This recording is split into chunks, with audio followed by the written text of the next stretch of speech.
Makwaba and found Bragan and Sam TVGH so what friend me Adjoa search him. Then let your children start first for us to follow. Useless government with no vision. A year chief executive of National Petroleum Authority, Ura Godwin Tamaklo. And no. When you could drop a catch a Ghana for say. Omo your filling station ombe jomu na so se mbekwa na pa ewia eyumri etubo wo mu etubo ni mu omo nke proper security bi egu akwem enso omo etinye nya kokuduru abeka che Ghana force body 24-hour economy no e start your friend say omo ye adwuma of filling station na ensem we beto odwa no e na Ghana fo bi so e do omo reply aba. And some way, and Sembia Ghana form of from we Juma and war gas filling stations at Wagana Hano. A day Ababetija, a wabra, and this year buying I am consistency almost HSA. Omo we Juma filling station, Omo a Babe 24-hour economy. Now, and some way beto Jano and a Ghana full be and your more comments about a day I found a Ebusiafo. Yendi ensemno emu enchemu kakra. Yebeka ya His Excellency John Dramani Mahama.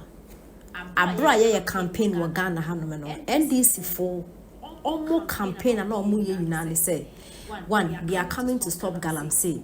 2, omo be create jobs and my youth, Ghana youth bia no wenye bia ye. So omo the big policy by no offend 24-hour economy.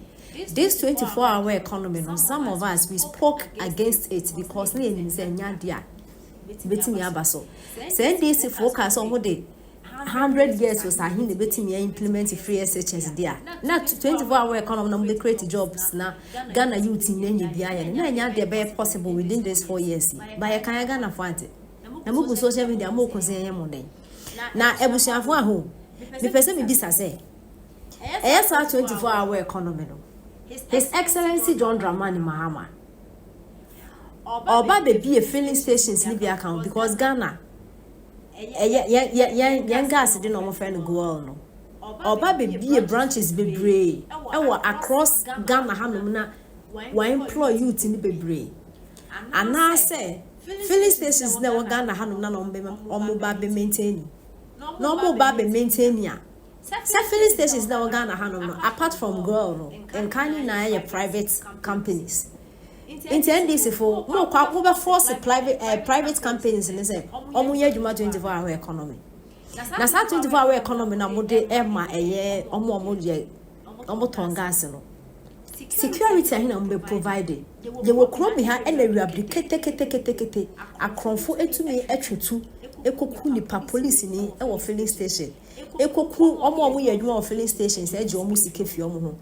Ye wo kro me ha e na kete nipa dasani kwatwetu e je sikefi ade odasani aton nyina ho e dwane. How much more anadio mabe 24-hour economy? Ghana for this is serious. I say a cast etia.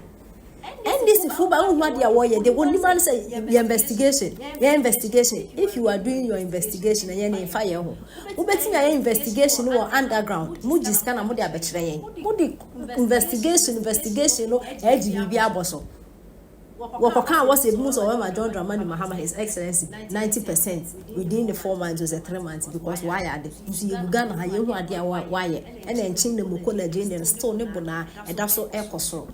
Ana me bisa say 24-hour economy na most mo dey ba no that is omo mo ye adwuma of filling station no e na mo share omo bo say mo ba na omo aye night na other youth na aka no e dey na mo dey ye omo youth nka na aka no ana anya no ye Ghana for ya mu bi ye Ghana for 24-hour economy ye kire mo say it's about demand. It's about demanding and supplying. Huh? Yeah, it's memful here demanding no. Now buying so air supply my. It's in Kamu factories, cassava factories, oil factories, then the factories, sugar factories, and I do more yeah, do man almost 24-hour economy no. And we are brand a pair, we are and we more upon shift in a more yeah, do man more produce a year of friends end product no, and the my citizens near so you demanding, not economy boosting. When did that be? That be and a 24-hour economy now what kind of buying you who are left for right. Almost filling station. Filling station. Baba 24-hour economy. Na youth ni business am pese mu ko mu ana asem mu mpa mu asem we kweku a champion na o kire say is it going to be by law or by choice? What crime at all has Ghana committed? And we so kwejo na o kire say is this man correct?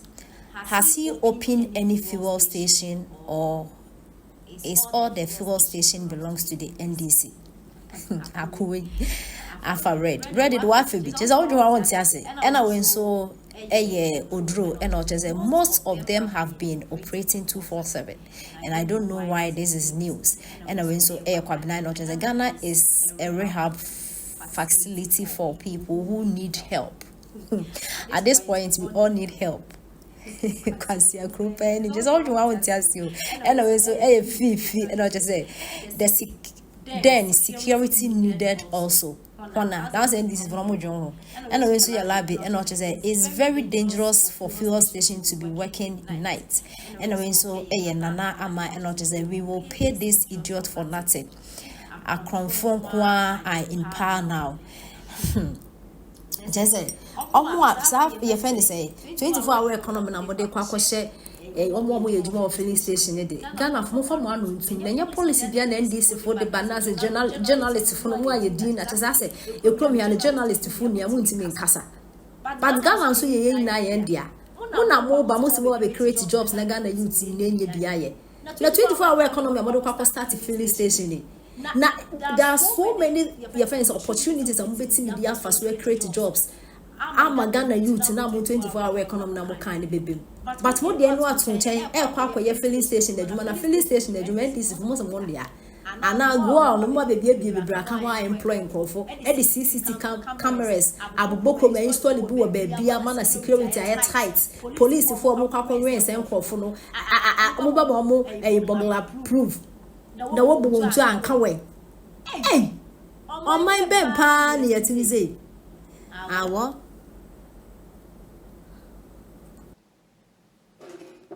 and the year bonnet editi awawa by because anka we nipa bia any sensible reasonable person. And you know what pisses me off about Ghana? Some of us sat in classrooms where even though our parents were rich, no more sacking in school fees. Today your younger sister, younger brother is not being sacked school fees. But what now will be a count to three say school fees no cry to your man and the papa. What is free education? And you believe it. You believe it. Say education here. How? How did we get here? Because of people like Hopes and Adoye. Me share that, maybe someone say, senior, I dare be because we are maintained here. Me know me and Nina say, Diabano, young Pequania, Sebio, ye bet to me at the idea, advert yadi. And I will catch him and say, oh, as a matter of fact, all the information I want to or the Bemaman and Paso conversation I only a say when you're in Nara. Mo follow those times, no me born in Namobia TV. What you say? You didn't in Nababe Tuja. Now, Fay a ban the same. And a 1 month said you made way, Yadimia Kojina court 2 years. Na sana dia o ye upia di koninano na chese upia me na nkameni mi ginem na me kokono na o di discount na nado ho na me meti Canada ha na me court na ye twi me form na o di discount na nado ho. That is what you wanted. Inti chese me no me be ye o guinea fowl a o di me be kiska ba me nye nipa o be use afa ho adi ene ne mo ama start am okeka keka mo ama no mu nsem no. The people we allowed in the party. You cannot destroy a good man.